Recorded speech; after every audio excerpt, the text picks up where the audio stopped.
Excellences, Monsieur le Président de la République, Monsieur le Premier ministre, Mesdames, Messieurs les membres du gouvernement, distingués invités en vos rangs, titres et qualités. Permettez-moi tout d'abord de vous remercier, Monsieur le Président de la République, pour votre présence et votre engagement constant en faveur de la transformation systémique de notre économie. Je remercie également Monsieur le Premier ministre pour son leadership dans la coordination de l'action gouvernementale, en particulier dans cette phase décisive pour notre pays. Excellences, Monsieur le Président de la République, il y a quasiment un an, sous votre leadership et celui du Premier ministre, l'agenda national de transformation, la vision Sénégal 2050 pour un Sénégal souverain, juste et prospère a été présentée, de même que sa déclinaison quinquennale 2025-2029, la stratégie nationale de développement. L'objectif global de cette stratégie est de promouvoir un développement endogène et durable, porté par des territoires responsabilisés, viables et compétitifs, jetant les bases de la souveraineté. Ce référentiel trace les grandes lignes de notre volonté collective de bâtir un Sénégal nouveau dans la diversité de ses territoires. Cependant, comme Monsieur le Premier ministre l'a si justement souligné à plusieurs reprises, aucune stratégie de développement, si pertinente soit-elle, ne peut être pleinement exécutée sans une assise financière saine et crédible et sous le leadership véritable de ses concepteurs. Cette assise financière saine et crédible est ce que les économistes appelleraient un cadre macroéconomique fiable et solide. Or, suite à la publication des résultats de l'audit des finances publiques par la Cour des comptes, en ligne avec votre engagement de transparence vis-à-vis des Sénégalais et de nos partenaires, la suspension du programme avec le FMI a mis nos finances publiques à rude épreuve. Mon collègue ministre des Finances et du Budget ne me démentira pas. En effet, l'accès aux marchés financiers internationaux à des conditions raisonnables nous est devenu difficile et les appuis budgétaires ont été suspendus. Cette situation, conjuguée à un contexte mondial marqué par le rétrécissement de l'aide publique au développement, s'est traduite en des gaps substantiels de financement du cadre macroéconomique du plan quinquennal. Il est également important de noter que le Sénégal est dans une union monétaire crédible, avec une banque centrale indépendante, des engagements de discipline budgétaire et des limites de niveau d'endettement dans le contexte d'un marché financier régional commun. Ces règles existent pour préserver la viabilité du régime de change que nous nous sommes choisis, nonobstant ces évolutions nécessaires à moyen terme pour relaxer cette contrainte. Ce contexte conforte l'ambition du Sénégal d'optimiser le financement endogène sans pour autant se replier sur soi-même. La souveraineté budgétaire ne veut pas dire autofinancement. Il s'agit de pouvoir financer son déficit budgétaire et ses besoins de financement de la dette qui arrivent annuellement à échéance sans avoir à recourir à l'austérité ou au financement à des conditions draconiennes ou encore à un prêteur en dernier ressort. Il s'agira donc, face aux contraintes auxquelles le Sénégal fait face, de créer des marges de manœuvre budgétaires à court terme dont la finalité sera de rétablir durablement les équilibres budgétaires et financiers de notre pays, préserver la soutenabilité de notre dette afin d'assurer des conditions optimales de financement de l'agenda national de transformation. Il s'agit donc ici d'un engagement politique fort de votre part pour restaurer la confiance des citoyens, des investisseurs et des partenaires techniques et financiers tout en ayant la maîtrise de notre destin que nous avons projeté radieux. Excellences, Monsieur le Président de la République, Monsieur le Premier ministre, il n'est donc pas inutile de rappeler ce qu'est la vision Sénégal 2050, ce destin radieux que nous projetons, tout en la mettant dans une perspective historique.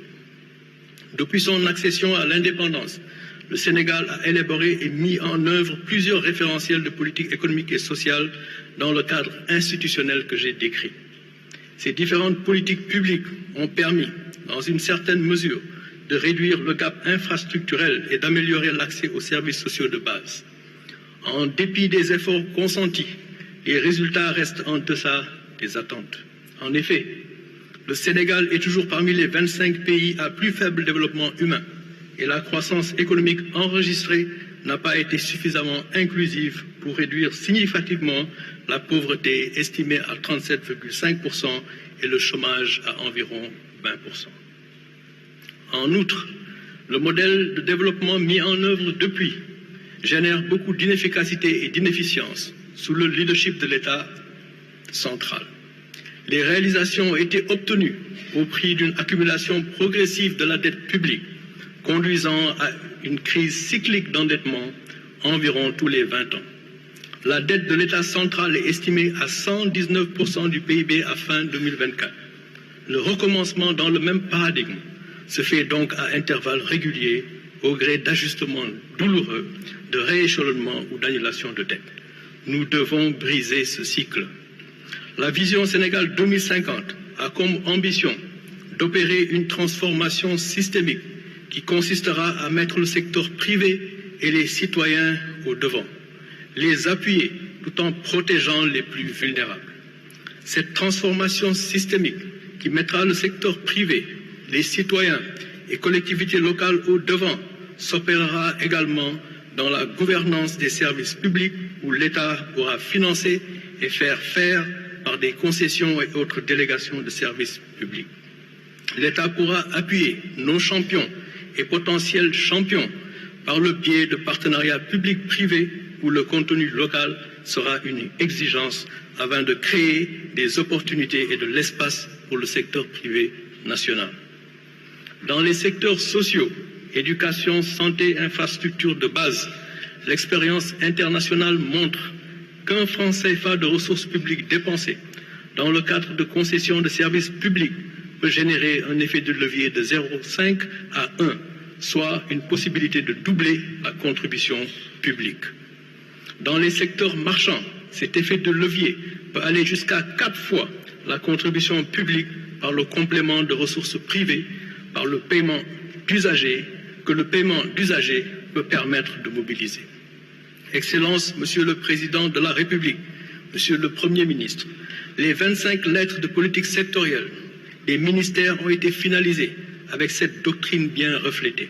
Secteur privé et territorialisation des politiques publiques pour les rapprocher des citoyens.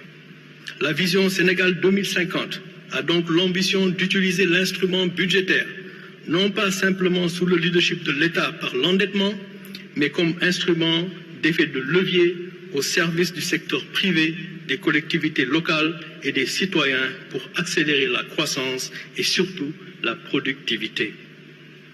En effet, la croissance du PIB non agricole, le secteur agricole étant volatile, a entamé une décélération depuis 2018, passant de 5,8% en 2017 à 3,5% en 2024, malgré un endettement sans précédent. Et cette décélération a débuté avant la Covid-19. Depuis 2022, le rythme de la croissance non agricole s'est inscrit dans une fourchette comprise entre seulement 3% et 4%, insuffisante et légèrement supérieure au taux de croissance démographique. Cette décélération de la croissance a principalement résulté d'une productivité en baisse, voire négative. La faible productivité de l'investissement, notamment de l'État central, constitue une autre caractéristique marquante de notre croissance économique. Cette faible productivité résulte à la fois d'une inefficacité dans l'allocation des ressources que d'une inefficience dans leur utilisation. L'absence de retombées économiques notables remet donc en question l'efficacité de la dette en tant que levier de croissance. En théorie, une dette productive devrait permettre de stimuler les recettes publiques à travers une augmentation de la base fiscale, réduisant ainsi à terme les besoins d'emprunt extérieur et améliorant la viabilité de la dette. Or, ce lien ne s'est pas matérialisé au Sénégal. La viabilité de la dette publique suppose que l'État puisse à moyen et long terme honorer ses engagements sans avoir à recourir à une restructuration ou un défaut de paiement. Cependant, la dynamique actuelle montre que l'endettement du Sénégal a conduit à des déséquilibres macroéconomiques persistants, notamment des déficits budgétaires cachés de l'ordre de 13% du PIB entre 2019 et 2023, sans accélération de croissance, et ceci avec des déficits jumeaux, notamment du commerce extérieur sur la période. C'est donc dans ce contexte que je viens de décrire que Monsieur le Premier ministre a mis en place une task force multidisciplinaire à la primature. Une task force pour élaborer un plan de redressement afin de permettre au Sénégal de retrouver la souveraineté budgétaire et la confiance des investisseurs. Cette souveraineté budgétaire permettra la mise en œuvre des objectifs économiques et sociaux de la vision Sénégal 2050 déclinée dans le cadrage macroéconomique du plan quinquennal 2025-2029. Ce redressement de nos finances publiques devra s'opérer sans préjudice au secteur privé tout en étant au service des Sénégalais, notamment les plus vulnérables. L'enjeu est donc triple. Améliorer la qualité et l'opportunité de la dépense publique en orientant les ressources vers des investissements à fort impact sur la productivité. Réduire les besoins de financement par l'endettement à travers une consolidation et un déficit budgétaire de 3% à l'horizon 2027, permettant ainsi de dégager une trajectoire descendante de la dette en pourcentage du PIB. Conduire enfin les réformes nécessaires pour appuyer le secteur privé afin qu'il puisse véritablement prendre le relais de la croissance dans cette transformation systémique voulue en sa faveur. En somme, le plan de redressement permettra de donner un signal positif aux marchés financiers internationaux et nous permettre de mobiliser à nouveau des financements extérieurs à des conditions plus favorables. La confirmation de la solidité de notre cadre macroéconomique par nos partenaires, notamment le Fonds monétaire international, viendra conforter nos propres efforts. Mesdames, Messieurs, les mesures concrètes de ce plan de redressement nous seront exposées dans quelques instants par Monsieur le Premier ministre. Retrouver la souveraineté budgétaire nous permettra de réaliser les ambitions de la vision 2050 qui projette une accélération de la croissance par la productivité et l'emploi et à au moins 6,5% à moyen terme. Je vous remercie de votre aimable attention.